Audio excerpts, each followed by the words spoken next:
안녕하세요. 오늘도 사연살롱을 찾아주셔서 감사합니다.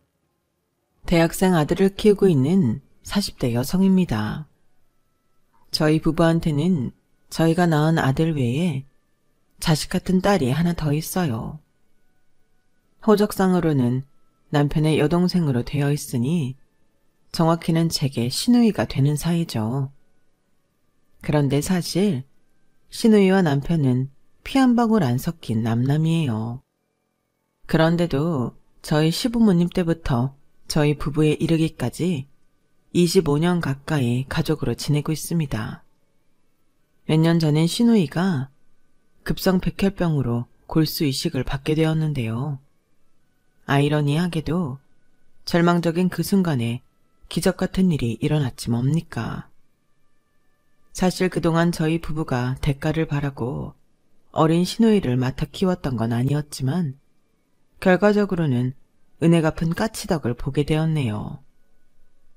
곳곳에서 흉흉한 소식만 들리는 각박한 세상이지만 그래도 아직 세상엔 인정이 남아있다는 걸 여러분께도 알려드리고자 이렇게 사연을 보냅니다. 저와 남편은 같은 고등학교를 다녔어요. 남편이 저보다 2학년 선배였거든요. 고3이던 남편과 고1이던 제가 처음 만난 장소는 다름 아닌 학교 도서관이었어요. 고등학교에 입학을 하면서 타 지역에서 이사를 왔던 저는 아직 친구를 사귀지 못해서 점심시간이 끝나면 학교 도서관에서 혼자 시간을 보내곤 했는데 거기에 남편이 있더라고요. 매일 같은 시간에 같은 장소에서 마주친 우리는 비록 말 한마디 섞어보지는 못했지만 은연중에 서로를 의식하게 되었어요. 고1과 고3은 교실층이 달라서 자주 만날 일이 없었지만 등하굣길이나 운동장, 매점 같은 곳에서 가끔 마주치게 되었는데 그럴 때마다 저도 모르게 남편 쪽으로 시선이 가더라고요. 그건 남편도 마찬가지였죠. 그런데 인연이 되려니 그랬을까요? 하루는 수업을 마치고 집에 가려는데 우리 학교 날라리들이 저를 부르는 거예요. 그렇게 영문도 모르고 쓰레기 소각장까지 끌려가게 되었죠. 다짜고짜 있는 돈을 다 내놓으라고 윽박지르는데 머릿속에서 5만 가지 생각이 들었어요. 여기서 소리를 지르면 누가 도와주기는 할까? 교실까지는 너무 멀어서 죽어라 도망친다고 해도 금방 잡힐 텐데 어쩌지? 이러지도 저러지도 못하고 우물쭈물 하는데 날라리 중 한 명이 제 어깨를 툭 치며 욕설을 퍼부었어요. 그리고는 본격적으로 주먹을 휘두르는 찰나 머리에서 뭔가가 툭 떨어지는 거예요. 책이었어요. 책 옆면에 십진 분류표에 따른 번호 표기가 되어 있는 걸로 봐서는 도서관 책인 것 같았어요. 고개를 들어 책이 떨어진 곳을 올려다봤더니 남편이 창밖으로 고개를 내밀고 있더라고요. 그리고는 날라리들을 향해 말했어요. 니들 지금 정다은한테 삥 뜯는 거냐? 그 말에 날라리들은 순식간에 흩어져 도망을 쳤고 저는 그 자리에 멍하니 서 있었어요. 방금 벌어진 상황에 놀라서 그런 게 아니라 남편이 제 이름을 알고 있다는 사실에 놀라서였죠. 그러자 남편이 걱정스런 표정으로 그러는 거예요. 정다은, 괜찮아? 너 혹시 쟤들한테 맞은 거야? 잠깐만 기다려. 그리고는 몇 분도 안 돼 제가 있는 곳까지 달려왔더라고요. 평소 도서관에서 봤을 때는 세상 고민 혼자 짊어지고 있는 사람처럼 보였던 남편이 그날은 평범한 19살 청년의 모습이었어요. 혹시 제가 어디 맞아서 다친 건 아닌지 꼼꼼히 살핀 남편은 그제야 한시름 놓더라고요. 이상은 없는 것 같은데? 너 왜 그러고 서 있어? 놀라서 그래? 내가 집에 데려다 줘? 아니, 그게 아니라 내 이름을 어떻게 알았어요? 혹시 나한테 관심 있어요? 제 물음에 남편은 눈만 꿈뻑이다가 짧은 한숨을 쉬고는 그러더군요. 이름표에 떡하니 적혀있는데 왜 몰라? 한 달 넘게 도서관에서 매일 마주쳤는데 이름을 못 외우면 그게 바보지. 그제야 저는 가슴팍에 달린 이름표가 있다는 사실을 깨닫고는 얼굴이 발갛게 달아올랐어요. 저는 남편이 저한테 관심이 있어서 제 이름까지 알아낸 줄 착각했거든요. 홍당무처럼 빨개진 얼굴로 서둘러 자리를 피하려고 하는데 남편이 등 뒤에서 그러는 거예요. 관심이 있는 건 사실이야. 그러니까 도와주려고 여기까지 왔지. 그 말에 심장이 벌컹벌컹 뛰기 시작했어요. 하지만 아무렇지 않은 척 연기를 했죠. 그랬더니 남편이 집에 데려다 주겠다며 앞장을 서더라고요. 말로는 제가 집에 가는 길에 날라리들이 또다시 괴롭힐까봐 그런다고 했지만 제 머릿속에선 그 말이 나를 좋아해서 지켜주고 싶다는 말처럼 들렸어요. 한창 할리퀸문고에 빠져있던 고1 여학생이었으니 머릿속에 얼마나 많은 연애 판타지가 있었겠어요. 그러니 그런 착각을 할 만도 하죠. 남편한테 도움을 받은 이후로 날라리들한테 괴롭힘을 당하는 일은 없었어요. 그런데도 점심시간 때 도서관에서 남편과 마주치면 여전히 집에 가는 길이 무섭다, 날라리들이 또 괴롭히면 어쩌냐 등등 대놓고 꼬리를 쳐댔어요. 덕분에 남편이 저희 집까지 데려다주는 날들이 많았어요. 그러다 보니 꽤 소득도 있었죠. 집까지 가는 길에 남편에 대한 얘기들을 들을 수 있었거든요. 저는 남편이 고3이니까 당연히 공부나 대학 진학에 대한 고민을 하는 줄 알았는데 의외의 고민을 하고 있더라고요. 뭐? 17살이나 어린 여동생? 와, 오빠네 부모님 정말 대단하시다. 근데 그 동생 때문에 오빠가 고민할 일이 뭐야? 실은 그 애는 우리 엄마가 낳은 게 아니야. 내가 바보도 아니고 우리 엄마가 임신한 걸 못 알아봤겠어? 엄마가 배도 부른 적 없는데 하루아침에 내 동생이라고 젖먹이 아기를 데려온 거야. 엄마가 낳지 않았다면 아빠가 밖에서 낳아온 거밖에 더 돼. 그런데도 엄마는 아빠한테 화도 안 내고.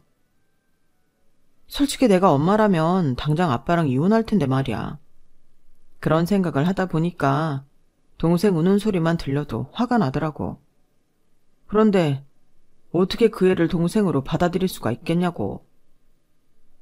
공부 걱정만 해도 모자랄 판에 부모님 외도와 배다른 동생 고민까지 하게 된 남편이 안쓰럽기만 했어요. 하지만 제가 어떻게 해줄 도리가 없었죠. 그저 고민을 들어주는 것 밖에는요. 그런데 불과 일주일 전까지만 해도 세상 고민 혼자 다 떠안고 살던 남편이 갑자기 확 밝아진 거예요. 형이 그러는데 우리 집 막내 말이야. 아빠가 밖에서 나온 게 아니라 입양을 한 거래. 형이랑 누나는 진작 알고 있었더라고. 아, 난 그런 줄도 모르고 엄청 걱정했잖아. 다시 웃음을 찾은 남편은 그제야 미뤄뒀던 성적 걱정과 대입 걱정을 하기 시작했어요. 다행히 성적이 상위권에 있던 사람이라 정신을 차리고 달려드니 금방 원래 자기 성적으로 돌아가더라고요. 이듬해 남편은 원하던 대학에 합격했고 그와 동시에 저는 부모님을 졸라 남편을 제 과외 선생으로 불러들였어요. 너 예체능과인데 굳이 나한테 영수 과외를 받겠다고? 차라리 그 시간에 수능이나 실기 점수를 올리는 게 나을 것 같은데. 오빠, 예체능이라고 지금 무시하는 거야? 문과나 이과만큼은 아니지만 예체능도 성적이 중요하단 말이야. 어차피 대학에 입학하기 전까지 아르바이트 할 생각이었다며. 과외보다 더 좋은 알바 자리가 어딨냐? 그러니까 과외해줘. 남편 말대로 저는 미대 진학을 목표로 하는 예체능과라서 내신 성적보다는 수능이나 실기에 중점을 두는 게 맞았어요. 하지만 어떻게든 남편과의 관계를 이어가려고 고집을 피운 거였죠. 그렇게 시작된 과외는 창피한 나날의 연속이었어요. 어떻게 하면 남편과 사귈 수 있을까? 음흉한 꿍꿍이를 가진 저와는 달리 남편은 정말 공부만 가르쳤거든요. 저의 형편없는 영수 실력을 고스란히 까발린 채 진행되는 수업 때문에 연애는 개뿔, 죽어라 영어 단어를 외우고 수학 공식을 외우기에 바빴죠. 그렇게 남편의 졸업식을 앞둔 2월 어느 날, 남편이 과외 시간이 됐는데도 오지를 않더라고요. 남편네 집에도 전화를 해보고 삐삐도 여러 번 쳤는데도 말이죠. 결국 그날 남편은 저희 집에 오지 않았어요. 집이라도 알면 찾아갔을 텐데 어디 사는지를 모르니 그럴 수도 없었죠. 과외를 펑크내고 며칠 뒤 남편이 초췌한 얼굴로 저를 찾아왔더라고요. 잔뜩 화가 난 저를 화를 내려고 단단히 벼르고 있었지만 이어진 남편의 얘기를 듣고 나니 그럴 수가 없었어요. 평소 지병을 앓고 계시던 어머님이 세상을 떠나셨다고 했거든요. 사랑하는 가족을 잃어본 경험이 없는 저였지만 남편의 슬픔을 어느 정도는 이해할 수 있었어요. 남편이 그렇게 열심히 공부를 했던 것도 어머님을 기쁘게 해드리기 위함이었다는 걸 자주 들어서 알고 있었는데 그런 어머님이 세상을 떠나셨으니 마치 인생의 목표를 상실한 사람처럼 시리에 빠질 수밖에요. 그래도 남편은 제 생각보다 강한 사람이라서 금방 슬픔을 털고 일어났어요. 전처럼 과외도 열심히 봐주고 어머님 대신 어린 동생도 잘 돌봐주었죠. 가끔 집에 동생을 봐줄 사람이 없을 때는 제게 양해를 구하고 동생을 데리고 과외를 하러 오기도 했어요. 그 덕분에 막내 시누이와는 일찍부터 안면을 틀 수 있었죠. 남편이 대학에 입학한 후에도 제 과외는 이어졌어요. 저는 남편이 대학생이 되고 나니 고등학생 때와는 달리 조금씩 거리감이 느껴져서 초조하기만 했어요. MT니 대학 축제니 하는 대학생들만의 놀이문화가 고등학생인 저한테는 너무도 부럽기 그지없었거든요. 게다가 대학에는 남학생들만 있는 게 아니라 같은 강의를 듣는 여학생들도 있어서 한시도 마음을 놓을 수 없었어요. 여대생들은 화장도 하고 염색에 파마까지 할 텐데 맨 얼굴에 단발머리인 저로서는 넘을 수 없는 벽처럼 느껴졌거든요. 그래서 일부러 과외 시간마다 어른스러운 옷을 입고 입술에 립글로스도 바르곤 했는데 하루는 남편이 그러는 거예요. 다은아, 내가 진작부터 얘기하려고 했었는데 너 옷차림이 그게 뭐니? 입에 바른 건 또 뭐고? 학생이 학생다워야지. 벌써부터 어른 흉내야. 그런 거 할 시간에 단어 하나 더 외우는 게 낫지 않겠니? 앞으로는 과외할 때 옷 단정히 입어. 입에 바르는 것도 하지 말고. 알았어? 제 마음도 몰라주고 남편은 청학동 선비처럼 굴었어요. 저는 어떻게 하면 남편을 꼬실 수 있을까 고민을 했는데 말이죠. 이런 제 음흉한 꿍꿍이에도 불구하고 남편은 정말 공부만 가르치다가 이듬해 군에 입대를 했어요. 참 융통성도 없고 눈치도 없는 남자였지만 그래서 더 남편한테 끌렸는지도 모르겠네요. 고3이 되어서 남편과 같은 대학에 들어가려고 부단히 노력했지만 성적이 미치지 못해서 그러지는 못했어요. 게다가 수능까지 망치는 바람에 제가 원하던 대학은 다 떨어지고 전문대 디자인과에 진학하게 되었죠. 그 바람에 집에서는 돈 잡아먹는 귀신이라고 욕을 옴팡지게 들어먹었고요. 그런데도 정신을 못 차리고 저는 합격증을 받자마자 그 주 주말 먹을 걸 잔뜩 만들어서 남편이 있는 부대로 면회를 갔어요. 그리고는 정식으로 사귀자고 말을 했죠.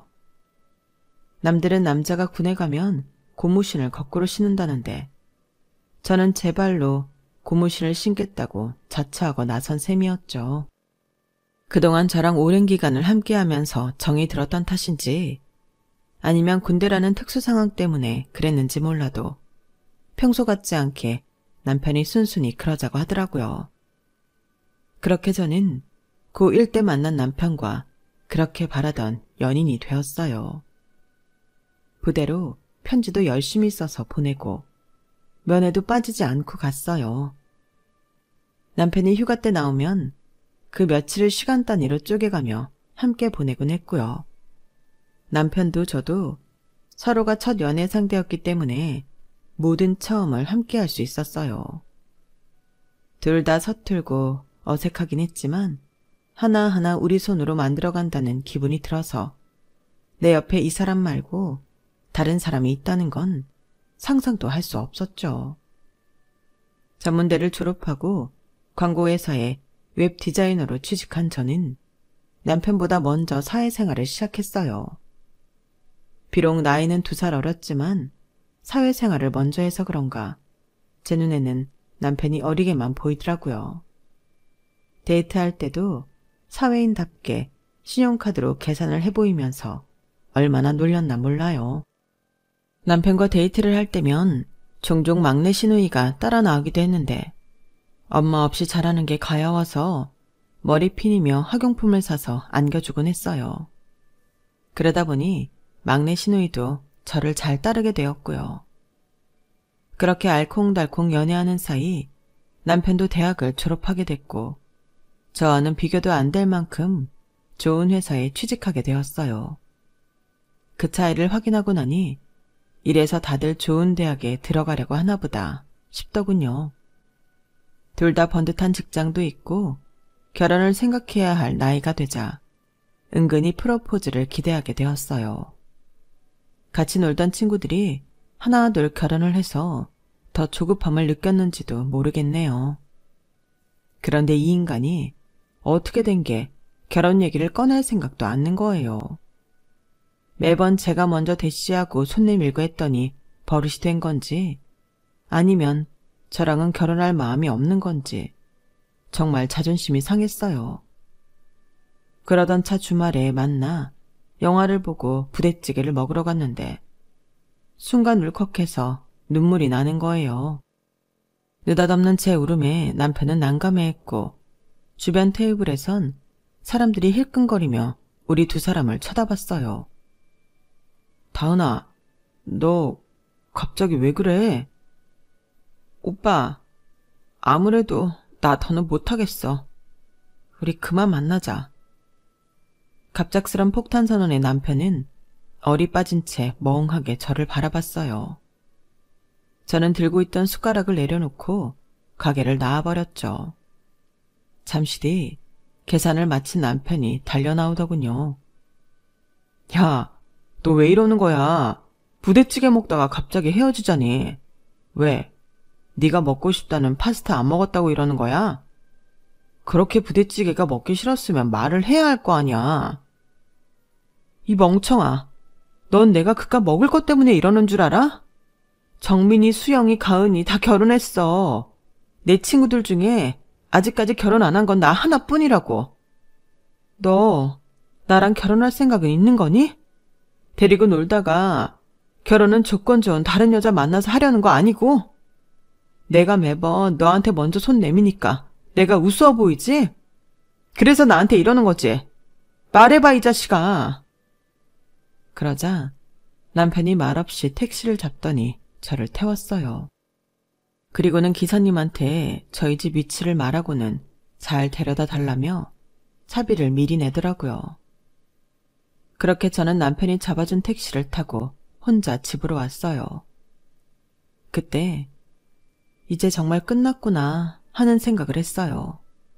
그래서 그날 밤 그동안 함께 찍었던 사진이랑 남편한테 받은 선물들을 모조리 정리했어요.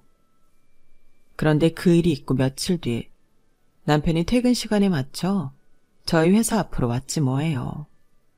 다 끝난 마당에 여긴 왜 왔냐고 따지려는데 먼저 선수 쳐서 그러더라고요. 나랑 어디 좀 가자. 실은 아버지가 널 만나고 싶어 하셔. 그걸 지금 말하면 어떡해. 미리 말 못해서 미안해. 말하면 같이 안 가줄 것 같아서 말 못했어. 헤어진 마당에 아버님을 만나는 게 이상하긴 했지만 그래도 어른이 기다리신다는데 안 갈 수도 없었어요. 그래서 억지 춘향처럼 따라갔는데 아버님이 너무도 반갑게 저를 맞아주시는 거 있죠. 아버님은 아직 우리 상황을 모르시는 것 같았어요. 이놈이 워낙 눈치도 없고 목석 같은 놈이라서 연애 한번 못 해보고 늙어 죽는 게 아닌가 했는데 이렇게 예쁜 색식감을 숨겨두고 있었구나. 집사람이 살아있었다면 진작 결혼을 서둘렀을 텐데. 아가, 미안하다. 그래도 저놈이 애비한테 손 벌리기 미안하다고 지 손으로 결혼자금 준비하느라 시간이 좀 걸린 거니까 이해 좀 해줬으면 좋겠다. 네? 오빠가 결혼자금을 준비했다고요?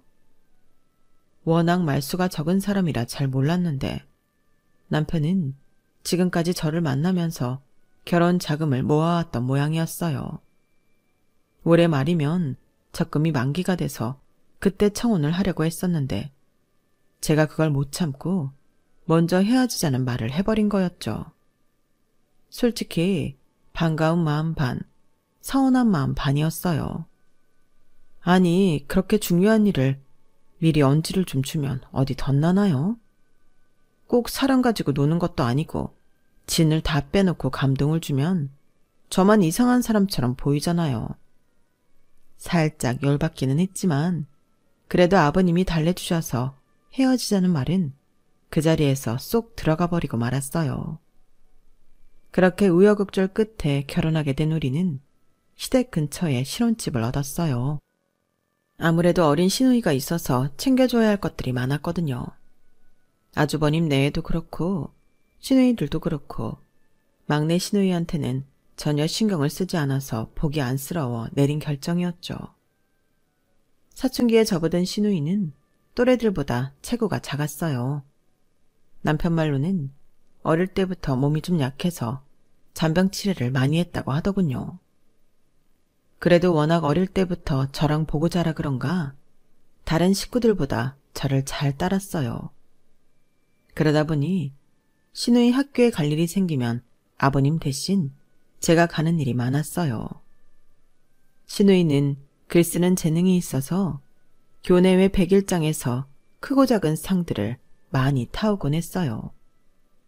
그래서 진작부터 대학 진로를 문예창작가로 잡았더라고요. 같은 예체능이라서 그런지 몰라도 어떤 면에선 남편보다도 시누이랑 말도 잘 통하고 생각도 비슷한 면이 많았어요. 그러던 어느 날이었어요.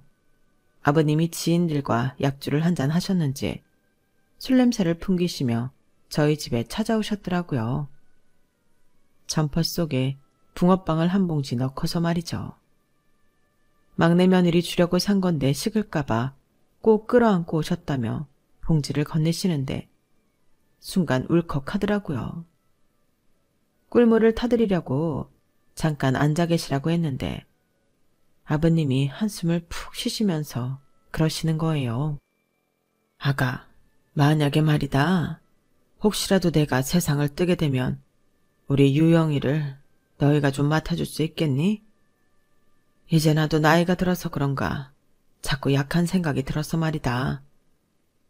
아버님, 그게 무슨 말씀이세요? 아직 이렇게 정정하신데요. 그래도 아버님이 그렇게 걱정이 되신다면 좋아요. 아가씨는 우리가 책임지고 보살필게요.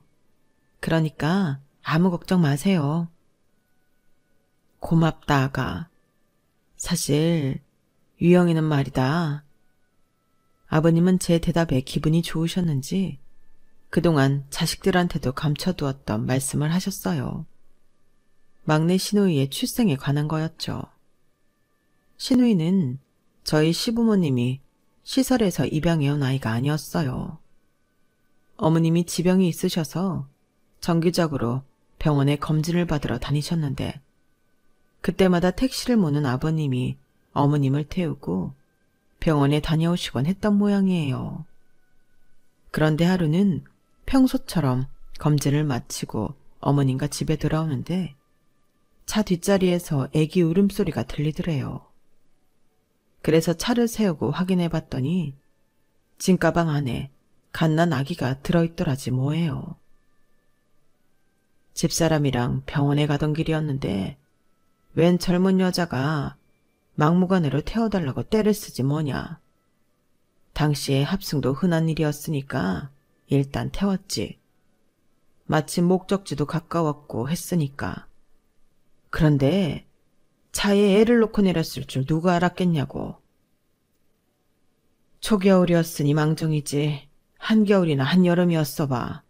애가 어떻게 됐겠냐고. 못된 사람 같으니라고. 그 길로 달려가 파출소에 가서 사정을 말했더니 당장 아기를 맡아줄 시설이 없다며 부모를 찾을 때까지 며칠간만 아기를 맡아달라고 하더래요. 그렇게 아기를 맡은 지 이틀 뒤 아기는 시설에서 데리고 갔지만 끝내 아기 부모를 찾지 못했다고 했어요. 지금처럼 CCTV가 상용화되지 않은 시절이라서 아기를 차에 두고 간 여자의 행방조차 찾을 수가 없었대요. 결국 아기는 시설에서 살게 된 거죠. 집사람도 그렇고 나도 그렇고 그 피덩이를 시설에 보내고 일주일이 지났는데도 자꾸 눈에 아른거리는 거야. 셋을 키우나 넷을 키우나 상에 숟가락 하나 더 올리는 건데 그냥 우리가 키우자 싶었지. 그래서 입양을 하게 됐다. 아기를 처음 집에 데리고 온 날은 하필 남편이 수학여행을 떠난 기간이라서 남편은 그런 내막을 알지 못한 채 입양을 한 뒤에야 아기를 만나게 됐던 거였어요. 그래서 혼자 하지 않아도 될 소가리도 했던 거고요. 그 어린 걸 위해 한 결정이었는데 지금에 와서는 우리가 욕심을 부린 게 아닌가 싶구나. 그때 우리가 데려오지 않았더라면 우리보다 더 좋은 부모를 만날 수도 있었잖니. 집사람이 그렇게 일찍 세상을 뜨지만 않았어도 그 어린 게 엄마 정도 못 받고 자라진 않았을 텐데 말이다. 그건 모르는 거죠. 혹시 알아요? 정말 이상한 양부모 만나서 험한 일 당하거나 파양됐을 수도 있잖아요. 그래도 아버님이랑 그이가 사랑 듬뿍 주고 키워주셔서 아가씨도 많이 고마워하고 있어요. 저한테도 그러던걸요. 자기는 아버님 딸이어서 너무 행복하다고요. 그러니까 괜한 마음 쓰지 마세요. 아버님은 제 말을 들으시곤 희미하게 미소를 지으셨어요. 그때는 몰랐죠. 이게 아버님과 단둘이 얘기를 나눈 마지막이 될 줄은요. 사람이 죽을 때가 되면 본인은 안다고 하잖아요. 아버님은 저희 집에 방문하시고 며칠 뒤 심근경색으로 세상을 떠나셨어요.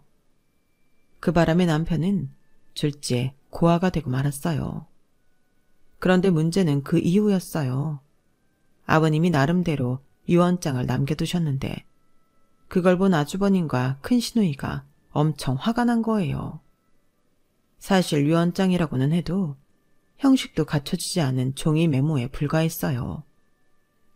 있는 사람들이야 유언장을 담당하는 변호사도 따로 있고 미리 공증도 받아놓고 마련이지만 일반 사람 중에 그런 사람들이 어디 있나요? 그래도 아버님은 나름대로 자신의 뜻을 밝히려고 달력 뒷장에 유언장을 남기셨던 거죠. 아버님의 유언장 내용은 이랬어요. 아버님 명의로 된 집을 저희 부부한테 남겨준다고요. 아마도 막내 시누이를 저희 부부한테 맡기기로 하셨기 때문에 그런 결정을 내리신 것 같았어요. 말도 안 돼. 장남인 내가 버젓이 살아있는데 왜 막내인 너한테 집을 줘? 난 이따위 유언장 인정 못해. 어머 오빠, 여기서 장남이 왜 나와? 요즘엔 딸들도 똑같이 유산 상속받는다는 거 몰라? 암튼 나도 이 유언장에 동의 못한다는 거엔 동의해. 그냥 이 집 팔아서 3등분해. 유산을 나누자는데도 저도 남편도 동의해요. 그런데 왜 4등분이 아니라 3등분인 거죠? 엄연히 막내 시누이 목도 있는데 말이죠. 남편이 그 점을 따져 물었더니 아주버님과 시누이 모두 한 목소리로 그러더군요. 쟤는 우리 핏줄이 아니잖아. 왜 우리 아빠 유산을 남의 집 자식한테 줘야 해? 안 그래 오빠? 당연히 안 되지. 그리고 이참에 쟤는 파양해버려. 괜히 법적으로 유산 나눠달라. 소송이라도 걸지 누가 알아? 그뿐이야? 아버지도 안 계신 마당에 누가 쟤를 맡아 키우겠어. 그간 키워준 것만 해도 감지덕지지. 인간들이 어찌나 몰인정한지 정말 말문이 막힐 정도더라고요. 긴 세월 한 집에서 형제로 살았으면서 어쩌면 돈 앞에서 이렇게 매정할 수 있는 건지 인간처럼 보이지도 않았어요. 그걸 말이라고 해? 어머니 아버지가 자식으로 들인 이상 유영인 우리 형제야. 어떻게 돈 몇 푼에 형제까지 버리라는 말을 할 수가 있어? 아버지가 돌아가시기 전에 내 아내한테 뭐라고 하셨는지 알아? 혹시라도 당신이 잘못되면 유영이 부탁한다고 하셨대. 내 앞으로 집을 남기신 것도 형이랑 누나가 이럴까봐 그러신 걸 거라고. 좋아. 유영인 우리가 맡아 키울 거야. 처음부터 그럴 생각이었으니까. 대신 유영이 몫의 유산은 확실히 줘. 안 그랬다간 내가 유영이 대신 유류분 청구 소송할 거니까 알아서들 하라고. 남편이 소송 불사를 외친 덕분에 신우이는 자신의 몫을 받을 수 있었어요. 그리고 신우이는 저희 집으로 들어와 살게 되었죠. 제가 출산을 하게 되면서 일을 그만두게 되었을 때도 저희는 신우이 앞으로 남겨진 유산에서는 절대 손을 대지 않았어요. 그건 신우이 대학 자금으로 남겨둘 생각이었으니까요. 어린 신우이를 데리고 살기 시작하면서부터는 남편도 저도 우리 자식이라는 생각을 하며 살았어요. 나이 차이도 많이 나고 남편 손으로 신우이 똥기저귀까지 갈아주며 키운 터라 솔직히 자식이라고 해도 이상하지 않을 정도였죠. 물론 저희 친정에서는 이런 상황을 달가워하지는 않았어요. 애가 불쌍한 건 불쌍한 거지만 당신 딸이 고생을 하는 게 안쓰러워 그러셨을 거예요. 그런데요, 어린 신우이를 키우는 게 꼭 힘든 것만은 아니었어요. 제가 출산을 하자 신우이가 우리 아들 기저귀도 갈아주고 저 대신 우유도 먹여주고 여러모로 도움을 주었거든요. 마치 제 남편이 신우이한테 그랬던 것처럼요. 따지고 보면 신우이와 함께 사는 건 단점보다는 장점이 더 많았던 것 같아요.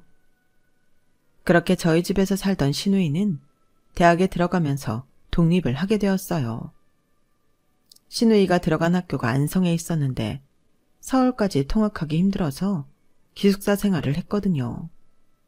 처음엔 주말과 방학에는 집에 와서 지내다가 3학년 때부터는 그쪽에 원룸을 구해 자취를 하게 되었어요. 그러면서 전보다는 발길이 뜸하게 됐지만 가끔 신우이가 서울집에 오기도 하고 남편과 제가 김치랑 밑반찬을 싸들고 가기도 했기 때문에 여전히 관계는 유지하고 살았어요. 대학을 졸업한 후에는 서울에 있는 출판사에 취직을 해서 다시 서울로 올라오게 되었고요. 저희 부부는 같이 살기를 바랐지만 아무래도 저희 아들도 꽤 자랐고 내 식구가 함께 살기엔 집이 좁아서 그런지 신우이가 회사 근처에 원룸을 얻어 살겠다고 그러더라고요. 우리 부부는 다 큰 자식 품에서 떠나보내는 심정으로 신우이의 독립을 지켜볼 수밖에 없었죠. 그런데 회사를 잘 다니는 줄 알았던 신우이가 집에 올 때마다 혈색도 안 좋고 무엇보다 살이 많이 빠져 있는 거예요. 자기 말로는 빈혈도 심하다고 하고요. 그런데도 미련하게 병원에 갈 생각을 않는 거예요. 아가씨, 호미로 막을 거 가래로 막을 셈이야? 아프면 병원에 가야지. 왜 안 가겠다고 버티는데? 일어나. 나랑 당장 병원부터 가자. 언니, 나 괜찮아요. 그냥 업무 때문에 신경을 많이 써서 그래요. 그러면 더 문제지. 아무리 업무가 과중해도 사람 몸이 이렇게 망가질 정도라면 회사에 문제를 제기해야 하니까. 잔소리 말고 당장 일어나. 어서. 싫다는 걸 억지로 끌고 근처 병원으로 갔는데 거기서 큰 병원에 가서 검사를 받아봐야 할 것 같다고 그러는 거예요. 그 말인즉슨 중병이 의심된다는 거 아니겠어요? 그래서 며칠 뒤 회사에 월차를 내게 하고 금식을 한 채 대학병원으로 갔어요. 그렇게 검사를 받았는데 세상에. 급성 골수성 백혈병이라지 뭐예요. 상태가 조금 더 심해지면 골수 이식밖에는 방법이 없다고 하더라고요. 그 말을 듣는데 심장이 뚝 떨어지는 기분이었어요. 지금까지 살면서 가족 중에 중병을 앓은 사람이 없었기 때문에 더 놀랐는지도 모르겠네요. 일단 신우이를 병원에 입원시키고 그날은 제가 병원에서 함께 밤을 보냈어요. 다음날 집에 돌아온 저는 남편과 상의 끝에 신우이 친부모를 찾아보기로 했어요. 그래서 신우이한테 유전자 등록을 하자고 말했죠. 혹시라도 골수 이식을 하게 된다면 아무래도 친부모 조혈 모세포가 일치 확률이 높을 것 같았기 때문이었죠. 물론 우리 부부도 적합검사는 받겠지만요. 그 말에 잠시 생각에 잠겼던 신우이는 꼭 골수 이식 때문이 아니더라도 한 번쯤은 어떤 사람이 자기 부모인지 보고 싶긴 했다며 유전자 등록을 하겠다고 했어요. 그렇게 등록을 마치고 몇 달이 지난 어느 날 경찰서에서 연락이 온 거예요. 신우이의 부모로 추정되는 사람이 있는데 만나보겠냐고요. 당연히 만나겠다고 했죠. 그렇게 연락을 받고 병원으로 찾아온 사람은 50대 중반의 부부였어요. 병실에 들어선 순간 신우이 부모가 확실하구나 라고 생각할 정도로 신우이와 얼굴 곳곳이 닮았더라고요. 병상에 누워있는 신우이를 본 부부는 보자마자 눈물을 터뜨리며 달려와 끌어안았어요. 신우이도 그분들한테 뭔가 느껴지는 게 있었는지 눈물을 펑펑 쏟더라고요. 한참이나 울고 난 뒤 부부는 의외의 말을 했어요. 자신들이 자식을 버린 게 아니라 병원에서 누군가 아이를 훔쳐갔던 거라고요. 범인을 잡기는 했는데 그 여자가 정신이 온전치 않은 상태로 횡설수설 해댈 뿐 아이의 행방은 찾을 수 없었다더군요. 알고 보니 그 범인은 몇 번의 유산 끝에 그 병원에서 아이를 낳았는데 이미 뱃속에서 죽은 채 나왔던 모양이었어요. 죽은 아기를 안고 실신할 정도로 울던 여자는 병실에서 안정을 취하게 되었죠. 그러다 정신이 든 여자는 몰래 빠져나가 신생아실에 있던 신우이를 데리고 병원을 나선 거예요. 남의 아기를 훔쳐선 일주일 남짓 여관방을 돌며 생활하던 여자는 더는 안 되겠다 싶었는지 저희 아버님 택시에 아기를 담은 여행 가방을 놓고 내렸던 거고요. 한 여자의 잘못 때문에 20년을 훌쩍 넘는 기간 동안 생사조차 모르고 살았던 신우이와 그 부모는 그날 이후 그가 못 나눈 정을 나누며 살고 있어요. 이것도 벌써 수년 전 일이네요. 신우이는 그해 겨울에 2살 아래 남동생의 골수를 이식받아 3년이 지난 지금까지도 건강히 잘 지내고 있어요. 그리고 저희는 생각지도 못한 선물을 받았어요. 신우이 친부모님이 꽤 재력이 있는 분들이었는데 그동안 자신의 딸을 잘 보살펴줘서 고맙다며 제주도에 있는 타운하우스 한 채를 주셨거든요. 말로는 분양이 안 된 한 채 있어서 처치곤란이라며 받아달라고 하셨지만 직접 가서 보니까 당장이라도 매매가 가능할 정도로 인기가 있는 곳이더라고요. 아무래도 저희가 부담 가질까봐 그러신 모양이에요. 그래서 거절했더니 신우이가 집까지 찾아와 받으라고 닥달을 하네요. 그래야 자기가 마음의 짐을 덜 수 있을 것 같다고요. 그래서 염치불구하고 받았답니다. 지금도 그 타운하우스는 세컨하우스로 잘 쓰고 있답니다. 저희 친정 식구들도 덕분에 자주 애용하고 있고요.